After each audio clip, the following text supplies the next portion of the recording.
My coworker blamed me for my miscarriage. She said I was selfish to work. Then she tried to get me fired. Now my family is stalking my newborn. I'm done. Hello. So I posted this situation in another community, but it got taken down, so I wanted to try again here because a lot of commenters on the last post recommended this one. I had a baby just over a month ago. My husband and I decided we wanted everything about the delivery to be private, no visitors at all. We just thought it may reduce some stress, and we felt it was an intimate moment for just the two of us to share. Anyway, my delivery was long and hard and ended in a C-section. We ended up not telling anybody that our baby was born until about 24 hours after the fact because we were just exhausted and wanted to be sure nobody showed up without an invitation. My husband's family reacted so well to the news.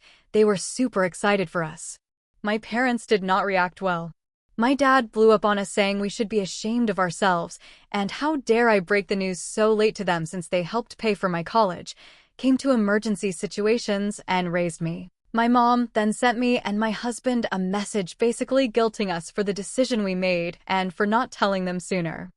The next day, my dad sent me this long, hateful message essentially saying I did my parents wrong, I'm abusive, my husband is abusing me, my husband is literally perfect, so I don't know where this came from, and that I will be on an island alone with no love and support. I responded and said I was sorry their feelings were hurt. I tried to understand where all these accusations were coming from, that I thought it was not right that we were getting treated this way for a decision that was ours to make, and that I was hurt that he would treat me this way and not even ask how I was doing so freshly postpartum when I'm already dealing with enough as is. My dad basically blew me off saying he didn't ask how I was doing because I should just be giving this information without him having to ask, that he would not be following the rules we made for our child because we do not control him, and to not bother inviting him to see me and the baby because he is done and to have a good life. This whole situation is sad, and this reaction is just insane. My dad hasn't spoken to me since, and I don't feel like I should reach out at this point even though I feel sad about things going this way. My mom eventually said she felt bad for the way they acted, but is now acting like nothing ever happened, and I don't know how to feel about that. I just want to know if I'm missing something and treated them poorly. I feel in my core that I just want to be done because it feels so exhausting pretending everything is fine, but I also don't want to lose contact with my family. This is just confusing and frustrating. I posted a couple months ago about how my family reacted to me and my husband keeping the birth of our baby private until about a day after the fact, and how they just blew up on me and my husband and ruined everything. I figured I'd just give an update as I'm sitting here stuck in my thoughts. So, 3 months later, my dad still isn't talking to me. He hasn't seen my baby, hasn't reached out, nothing. Honestly, the whole not talking to me thing isn't even what makes me so upset. It's that apparently his pride and entitlement is more important than knowing my baby. It's so hard to not just boil over the fact that he's acting this way. My grandma, my dad's mom, accidentally sent a text that was clearly not meant for me. She was texting me asking how we were doing, and I replied we were doing good, and I was taking baby's 1-month pictures, and that I would send her some of them when I was finished. About 5 minutes later, she texted my name, is taking baby's 1-month pictures, and that she would send them. Okay? Woman shrugging, medium light skin own. If you don't want pictures of my baby, just say that. Maybe I'm reading too far into that text, but it just got me so angry because I'm confident that was meant for my dad to get him pissed off. Just a little more context to why that would piss him off. We asked everyone that was going to receive pictures of our baby to not post them or send them to anyone, and my dad lashed out at me saying I wasn't going to control how he loves his grandbaby. As if exploiting the baby is a way to love, okay? Anyway, this was really disappointing because I've always had a good relationship with my grandmother, but now I feel I can't trust her. On top of that, she went from texting me several times a week to not talking to me for 3 weeks straight, then proceeded to text my mom and sister asking if I was okay because she hadn't heard from me, as if I've been ignoring her. This whole thing with her just has me irritated. I let my mom come to visit once. The visit went fine, but I can't help to feel like our relationship is ruined. I didn't enjoy the visit. I just felt the memories of what happened immediately postpartum looming over my head.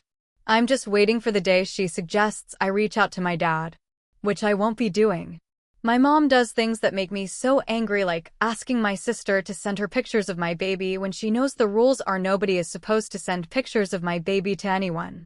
My sister never sends her the pictures. My sister has been so amazing. I don't know what I would do without her. Mom asking my sister for pictures makes me feel like she doesn't care about the boundaries we set, and she has no problem being sneaky to get what she wants. Another thing she keeps saying is, "When are y'all coming down to visit?" Visit for what? To hang out until my dad comes home and a big fight breaks out in front of my baby? For him to just get what he wants after treating me and my husband like garbage? No thanks. Sometimes I wonder if I'm overreacting to all of these things. I'm just so physically tired with everything that comes with the baby. I adore my baby. That child is the light of my life. It's just hard. I think I have some postpartum rage or depression or something that really amps up my feelings in regard to all of this. I'm just so incredibly angry about it all. Some days I can forget about it if I put my phone on D&D and keep busy. Other days I feel myself just stewing in anger and sadness over how my family has been perfectly comfortable treating me, my husband, and my sweet baby. Anyway, posting here last time really helped me feel better, so I thought I'd do it again. Thanks to everyone who commented last time. I never could have responded to all of those, but they were so appreciated. Relevant comments. Commenter 1/My husband is the most mild-mannered person I know. The only time I have ever seen him lose his temper is when our children are hurt. Being a dad of daughters did something to him. It seems primal. Otherwise, he's breezy. Your father reacted poorly, horribly, but I also wasn't surprised. Of course, your husband's parents reacted well. They have a new grandchild, and their son's life was never in danger. However, for your parents, they found out you had a hard labor and then had a major surgery. You went through a life-threatening situation without telling them. They feel betrayed. However, you absolutely have the right to handle your birth as you wish. It's a dangerous time, and it's most important that the mother feels at peace during this procedure. But why didn't you have this conversation with your parents beforehand, so they could adjust to your POV and any misgivings they may have, instead of just saying, "Surprise. We wanted to be alone. Now deal with it." Your dad's overreaction is ridiculous and overbearing. But your lack of perception as a parent, only seeing it from the POV as a daughter, is misguided as well. You're a parent now. After your child is an adult and you didn't know about a major surgery, wouldn't you feel shut out as well? My mom went into the hospital several years ago, and she said she didn't want to distress me. And that was just my mom. I had to tell her, distress me. I want to know, even if you'd rather only be at the hospital alone with my stepfather. Just let me know so I'm prepared in case something goes wrong. She said she would from then on. I understood my mom.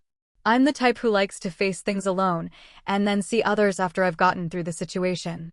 But now Mom understands that we, her kids, should be warned when she's in the hospital in case we need to make plans for worst-case scenario. Your father and you have things in common. Both of you. You think you're right. Neither want to compromise. Both of you refuse to talk to the other unless the other relents. It's a battle of wills. Do I think you should apologize to your father for giving birth without him? Not in the least. But I do think he was owed an explanation about your decision beforehand. He's an adult. You're an adult. You were about to become a parent. Facing your parents to tell them your decision shouldn't be an issue, unless you were hiding. And if you were hiding, then therein lies the problem. You might need to dig deeper inside yourself about why you couldn't face your parents.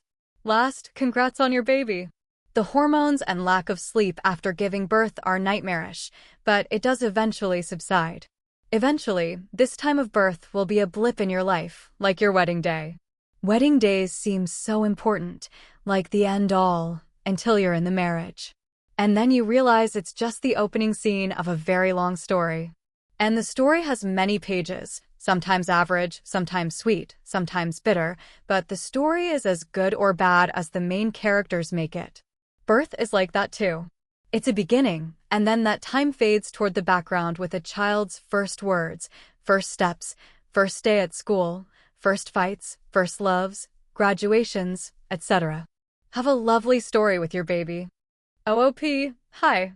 I actually did talk to them about us not having company until we got home from the hospital a couple months in advance. I explained I would be uncomfortable with them being there because of the nature of the situation, and now having gone through it and knowing how completely exposed you are and how exhausted I was, I know I wouldn't have enjoyed company at that point in time. I think I understand a little more how they felt now that I have a baby, and I apologize to my parents for hurting their feelings because that certainly wasn't my intention. As for the communicating with my dad, he sent a message saying to not talk to him until he had time to cool off. Then he messaged me saying all these hateful things. I apologized about hurting his feelings and tried to understand better, because truthfully I didn't mean to hurt anyone's feelings. I especially didn't think he would care because he never checked on me during my pregnancy. He called me like once because he needed something. I think he came to visit me with the rest of my family once throughout the whole 9 months. Anyway, I tried to patch things up in the last conversation we had, and he completely bulldozed everything I had to say. Nothing I said nor any of my feelings mattered. He said he was done and hasn't said anything since. So I guess I don't see a point in trying to fix things with someone who doesn't want things fixed. I did try, but I'm not going to again until he reaches out, simply because things won't go anywhere until he decides he wants them to. He really has some issues. He accused my husband of being abusive. I know I already said this in my previous post, but 1000% not the case, and claimed he raised me to know better. I just find it ironic because in my teenage years he absolutely abused my mom, siblings, and I verbally and emotionally for a long time. Like literally spit in my face, cussed 14-year-old me over spilled juice, just to give one example. I guess all this is to say my dad and I have had a civil relationship, but never really a close one, which is what made his extreme reactions so much more shocking to me.